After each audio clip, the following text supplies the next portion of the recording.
नमस्कार. आज बघा घरगुती स्वादिष्ट जेवणामध्ये मी काय बनवले बघा. हे बघा डाळिंबाचे दाणे घालून काकडी गाजर वगैरे घालून इथे मी कोशिंबीर बनवली आहे मस्त. हे पहा काळे वाटाणे घालून गवारीची भाजी अशी चमचमीत बनवलेली आहे, खूप छान झालेली आहे. ही पहा मोड आलेल्या मुगाची भाजी बनवली आहे, मस्त झाली ही सुद्धा टेस्टी. हा बघा इंद्रायणी तांदळाचा भात बनवला आहे. हे पहा वरण बनवलं इथे छानपैकी. ह्या पहा गरमागरम अशा मऊसूत चपात्या बनवल्या आहेत.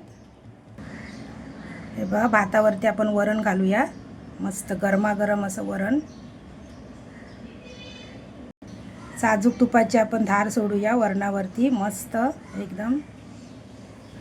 अशा प्रकारे बघा आपली दुपारची लंच थाळी तयार झालेली आहे. व्हिडिओ आवडल्यास लाईक शेअर आणि फॉलो करायला विसरू नका. संपूर्ण व्हिडिओ पाहिल्याबद्दल मनापासून धन्यवाद.